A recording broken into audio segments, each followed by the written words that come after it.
വന്ദേ മാതരം ദേശീയ ഗാനമായി മുഴുവൻ പാടേണ്ടതില്ല എന്ന് തീരുമാനിച്ചത്. പിന്നീടും വന്ദേ മാതരം, പക്ഷേ എല്ലാവരുടെയും ഹൃദയത്തിൽ ഇതുണ്ടല്ലോ, അതിനെ കളയാൻ കഴിയില്ല, ആർക്കും അതിനെ പറിച്ചെറിയാൻ കഴിയുന്നില്ല. കാരണം നമ്മുടെ രക്തത്തിൻ്റെ രക്തവും മാംസത്തിൻ്റെ മാംസവുമായി വന്ദേ മാതരം മാറിയിരുന്നു. അതുകൊണ്ട് അതിനെ മുഴുവനായി പറിച്ചെറിയാൻ കഴിയുമായിരുന്നില്ല. മുസ്ലിം ലീഗ് അതിനെ തിരസ്കരിച്ചു. അവർ വേറെ പാട്ടുകൾ പാടാൻ തീരുമാനിച്ചു. ഉറുദു പാട്ട് പാടിയിട്ടുണ്ട്. മദ്രാസ് നിയമസഭയിൽ ഉറുദു പാട്ട് പാടി വന്ദേമാതരം തിരസ്കരിക്കണമെന്ന് പറഞ്ഞു, അത് ഉപേക്ഷിച്ചു. പിന്നെ ഉറുദു പാടണമെന്ന് പറഞ്ഞു. ഉറുദുവിൽ തമിഴന്മാർക്ക് ഉറുദു അറിയില്ല, എങ്കിലും ഉറുദുവിൽ ഒരു പ്രാർത്ഥനാ ഗീതം പാടി. അതും പോരാ എന്ന് മുസ്ലിം ലീഗ് ആവശ്യപ്പെട്ടപ്പോൾ ഖുറാൻ പാരായണം നടത്താൻ പോലും അവിടുത്തെ നിയമസഭ അനുവാദം കൊടുത്തു കോൺഗ്രസിൻ്റേത്. ആലോചിച്ച് നോക്കണം, ദേശീയഗാനത്തിന് പകരം ഖുറാൻ പാരായണം നടത്താൻ ഇരിക്കട്ടെ. അങ്ങനെ നമ്മൾ അടിയറവ് പറഞ്ഞ് മുൻപോട്ട് പോവുകയാണ് ചെയ്തത്. അതിനുശേഷം പിന്നീട് സ്വാതന്ത്ര്യം കിട്ടി. ആ സമയത്ത് വന്ദേമാതരത്തിനെ ഉപേക്ഷിച്ചു. അതിന് മുൻപ് മറ്റ് പലതിനെ ഉപേക്ഷിച്ചു. ദേശീയ പതാകയെ ഉപേക്ഷിച്ചിരുന്നു. അതൊക്കെ പിന്നത്തെ മറ്റൊരു ചരിത്രമാണ്. സ്വാതന്ത്ര്യം കിട്ടുന്ന വേളയായി സ്വാതന്ത്ര്യം കിട്ടി.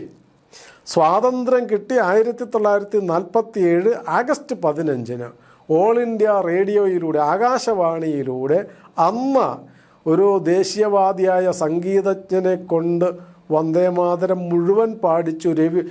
സർദാർ വല്ലഭഭായ് പട്ടേൽ ക്ഷണിച്ചു കൊണ്ടുവന്ന് ഒരു ദേശീയവാദിയെ കൊണ്ട് ഈ വന്ദേമാതരം മുഴുവൻ പാടിച്ചു. 1947 ആഗസ്റ്റ് 15 അത് ഉപേക്ഷിക്കാൻ കഴിഞ്ഞിട്ടില്ല എന്നർത്ഥം.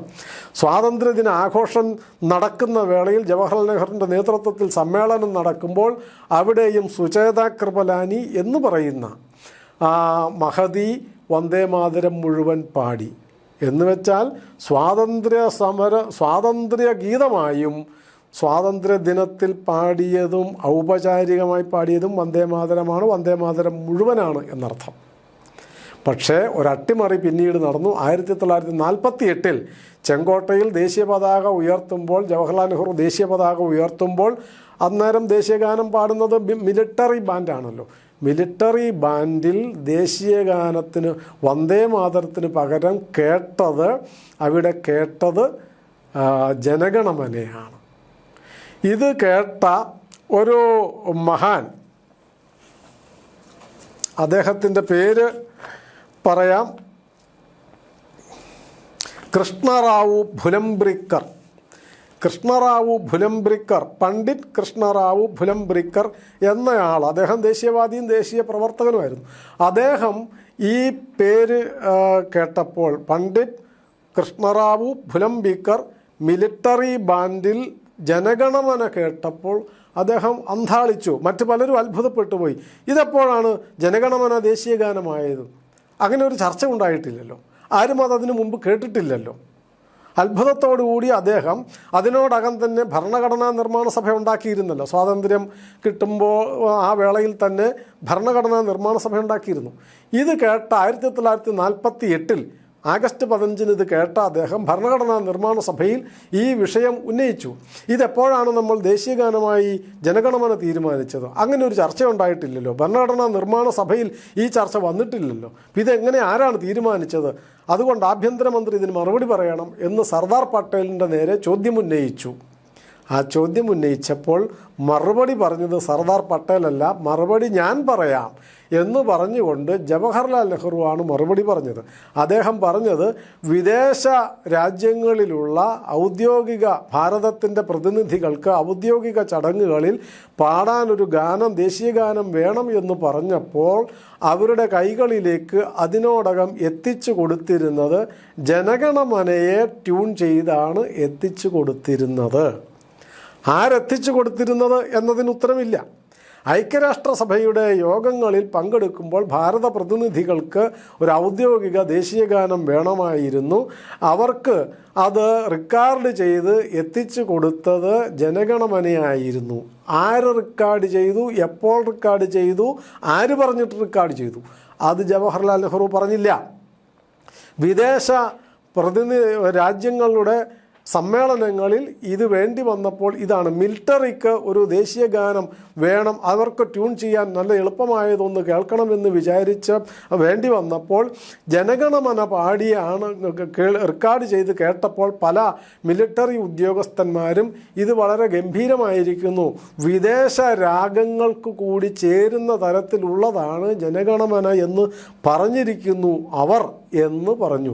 ആരാണ് അവരോട് ചോദിച്ചത്? ആര് പറഞ്ഞിട്ടാണ് ചോദിച്ചത്? ഇതൊന്നും ഉത്തരമില്ലാത്ത ചോദ്യങ്ങളായി ഭരണഘടനാ നിർമ്മാണ സഭയിൽ ഒരു ആത്മാവ് ശരീരം നഷ്ടപ്പെട്ട ആത്മാവിനെ പോലെ ഭരണഘടനാ നിർമ്മാണ സഭയിൽ ഉയർന്നു നിന്നു.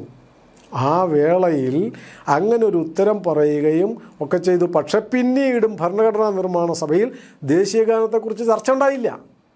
അങ്ങനെ ഒരു ഉത്തരം പറഞ്ഞ് അവസാനിപ്പിച്ചു. ഇത് കേട്ട കൃഷ്ണറാവു ഭുലംബീക്കർ അദ്ദേഹം എന്ത് ചെയ്തു? അദ്ദേഹം ഉടൻ തന്നെ, അദ്ദേഹം സംഗീതജ്ഞനാണ്, ഈ മിലിറ്ററി ബാൻഡിന് ചേരുന്ന തരത്തിൽ ഇതിനെ ചിട്ടപ്പെടുത്തി രാഗം കൊടുത്ത് പാടി തയ്യാറാക്കി. അദ്ദേഹം അന്നത്തെ മിലിറ്ററിയുടെ ബാൻഡിൻ്റെ തലവൻ ബ്രിട്ടീഷുകാരനായിരുന്നു, അദ്ദേഹത്തിനെ കൊണ്ട് കേൾപ്പിച്ചു.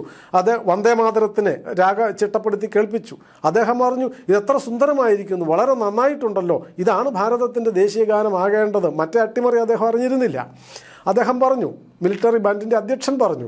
അത് കഴിഞ്ഞ് ഈ കൃഷ്ണറാവു അവിടെ അവസാനിപ്പിച്ചിട്ടില്ല. അദ്ദേഹം ഇത് രാഗം മാത്രമാക്കിയിട്ടും ചിട്ടപ്പെടുത്തി, സംഗീതം പദ്യത്തോടു കൂടിയുള്ളതും ചിട്ടപ്പെടുത്തി, പലതരത്തിൽ അതിനെ ചിട്ടപ്പെടുത്തി പല സൈനിക തലവന്മാരെയും കാണിച്ചു. സൈനിക തലവന്മാരെ, ജനറൽ കരിയപ്പയുടെ നേതൃത്വത്തിലുള്ള സൈനിക തലവന്മാരെ കേൾപ്പിച്ചു. കരിയപ്പ അടക്കമുള്ളവർ പറഞ്ഞത് ഇതാണ് നമ്മുടെ ദേശീയഗാനത്തിൻ്റെ ഈ പറയുന്ന ബാൻഡ് ആയി മാറേണ്ടത്, ദേശീയത മുഴുവൻ ഇതിൽ ധ്വനിക്കുന്നുണ്ട് എന്ന് മറ്റ് പട്ടാളത്തലവന്മാരും കരിയപ്പ അടക്കമുള്ളവർ പറഞ്ഞു.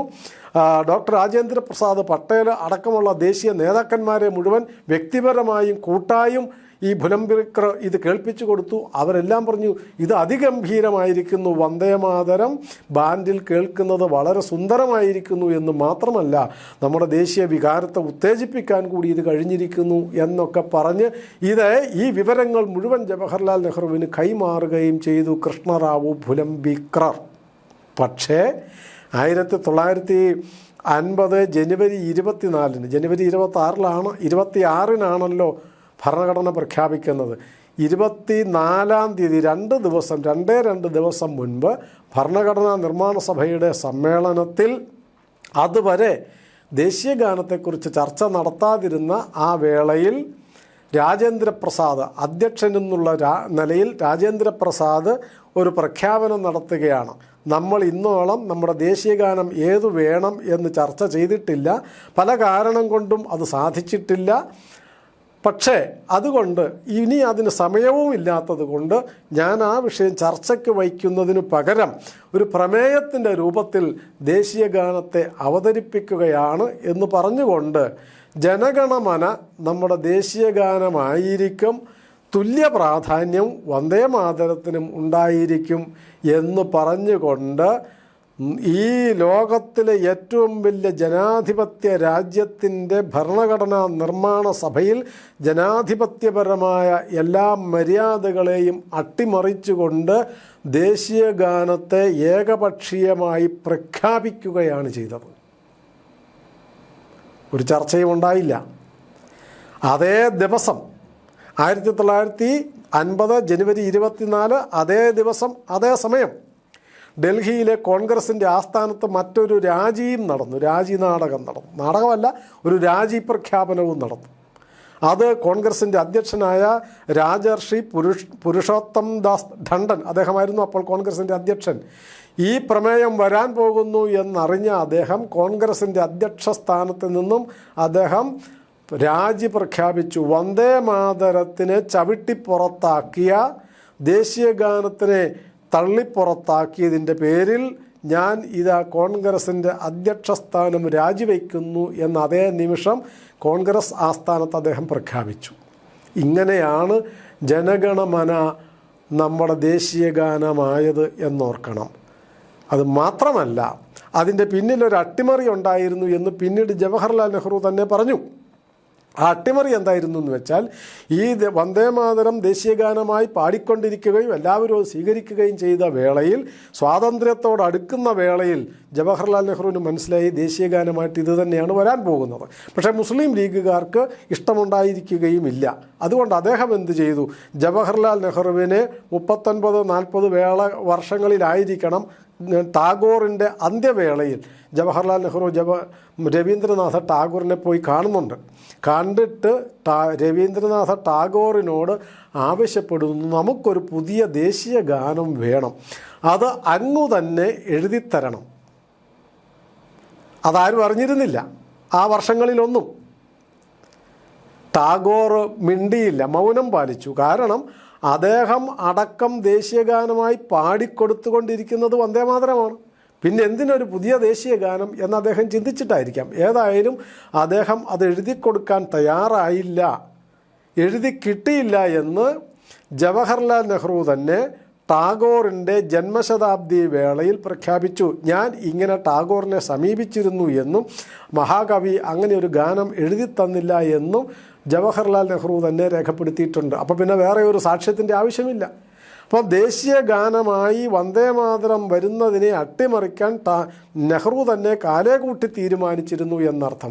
അത് നടക്കാതെ പോയപ്പോഴാണ് ഭരണഘടനാ നിർമ്മാണ സഭയുടെ പിൻവാതിലിലൂടെ ദേശീയ ഗാനമായി ജനഗണമനയെ ടാഗോർ പോലും ആഗ്രഹിക്കാത്ത, ടാഗോർ പോലും വന്ദേമാതരത്തെ സ്വീകരിച്ച് പാടിക്കൊടുത്തുകൊണ്ടിരുന്ന, ടാഗോർ പോലും നിശ്ചയിച്ചു കൊടുക്കാത്ത ജനഗണമനയെ ദേശീയ ഗാനമാക്കി പ്രഖ്യാപിച്ചത്. ഒരു കാര്യം നമ്മളെല്ലാവരും ഓർക്കണം, ഇത് ഞാൻ ചരിത്രം പറയാൻ വേണ്ടി പറഞ്ഞു എന്ന് മാത്രം. ആരാണ് നമ്മുടെ ദേശീയ വികാരത്തെ അട്ടിമറിച്ചതും തളർത്തിയതും തള്ളിക്കളഞ്ഞതും ആരാണെന്ന് പറയാൻ വന്ദേമാതരത്തിൻ്റെ 150-ാം വർഷത്തിൽ ഞാൻ ആ ചരിത്രം പറഞ്ഞു എന്ന് മാത്രം. പക്ഷേ ഒരു കാര്യം ഓർക്കേണ്ടതുണ്ട്, ഏത് കാരണവശാലാണെങ്കിലും നമ്മളുടെ ദേശീയ ഗാനമായി ഭരണഘടനയിൽ 1950 ജനുവരി 24-ാം തീയതി തീരുമാനിക്കുകയും ജനുവരി 26-ന് പ്രഖ്യാപിക്കുകയും ചെയ്തത് ജനഗണമനയാണ് എന്നുള്ള കാര്യത്തിൽ സംശയമില്ല. അത് പ്രഖ്യാപിച്ച നിലയ്ക്ക്, ഭരണഘടനയുടെ ഭാഗമായ നിലയ്ക്ക് നമ്മളതിനെ എല്ലാ ആദരവോടും അതിനോടുള്ള എല്ലാ നമ്മുടെ ദേശീയ വികാരത്തോടും കൂടി അതിനെ ആദരിക്കുകയും അംഗീകരിക്കുകയും നെഞ്ചേറ്റുകയും കൊണ്ടു നടക്കുകയും ചെയ്തിട്ടുമുണ്ട്. അതുകൊണ്ട് ഇന്ന് നമ്മളെ സംബന്ധിച്ച് ദേശീയ ഗാനം ജനഗണമനയാണ്, ദേശീയ ഗീതം വന്ദേമാതരമാണ്.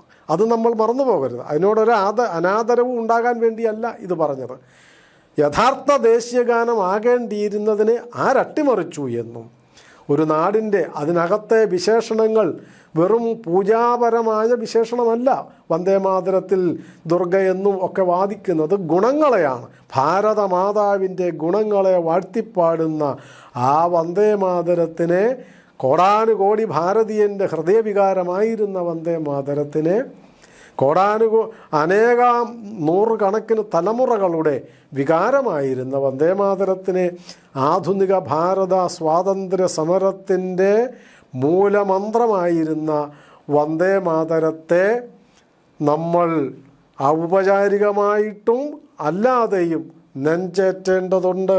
ബൃഹത്തായ 150 കൊല്ലക്കാലത്തെ സ്വാതന്ത്ര്യ സമര പോരാട്ടങ്ങളുടെ ഋഗ്വേദകാലത്ത് മുതൽ ഭാരതത്തിനെ അമ്മയായി കാണുന്ന ആ വന്ദേമാതരം എന്ന സങ്കല്പത്തിൻ്റെ മുൻപിൽ നമുക്ക് അതിൻ്റെ 150-ാം വർഷത്തിൽ അത് മുഴുവനായി ഒരു ഗാനമായി, ഒരു മന്ത്രമായി, ഒരു മൂലമന്ത്രമായി മാറിയ അതിൻ്റെ 150-ാം വർഷത്തിൽ എല്ലാ ആദരവോടും കൂടി വന്ദേമാതരത്തെ നമ്മൾ നെഞ്ചേറ്റണമെന്ന് പ്രാർത്ഥിക്കുന്നു, അഭ്യർത്ഥിക്കുന്നു. എല്ലാവരും ഒരു കാര്യവും കൂടി ഞാൻ സൂചിപ്പിക്കാം.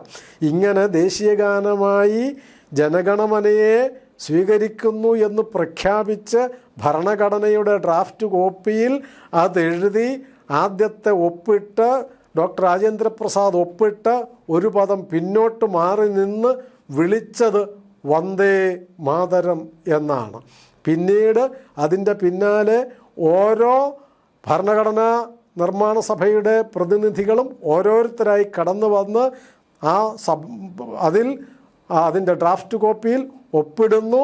ഒരു പദം പിന്നോട്ട് മാറി വന്ദേ മാതരം എന്നോരോരുത്തരും മന്ത്രസദൃശമായി ഉച്ചരിച്ചുകൊണ്ടാണ് ഭരണഘടനയിൽ ദേശീയഗാനത്തെ പ്രഖ്യാപിച്ചത്. ഔപചാരികമായി പ്രഖ്യാപിക്കുമ്പോഴും ഹൃദയത്തിൽ നിന്ന് ഉദീരണം ചെയ്തത് വന്ദേ മാതരമാണ്. അത് ഭാരതത്തിൻ്റെ ദേശീയ ഗീതമാണ്, ഭാരതത്തിൻ്റെ മൂലമന്ത്രമാണ്, വേദമന്ത്രമാണ്. എല്ലാ കാലത്തെയും ഭാരതീയനെ ഉത്തേജിപ്പിക്കുവാനുള്ള ഉന്നതമായ വൈഖരിയാണ്. അതിൻ്റെ മുമ്പിൽ നമ്മളെല്ലാവരും മനസ്സുകൊണ്ടും ശരീരം കൊണ്ടും സാഷ്ടാംഗം നമസ്കരിക്കണം എന്ന് പ്രാർത്ഥിക്കുന്നു, അഭ്യർത്ഥിക്കുന്നു. നമസ്കാരം.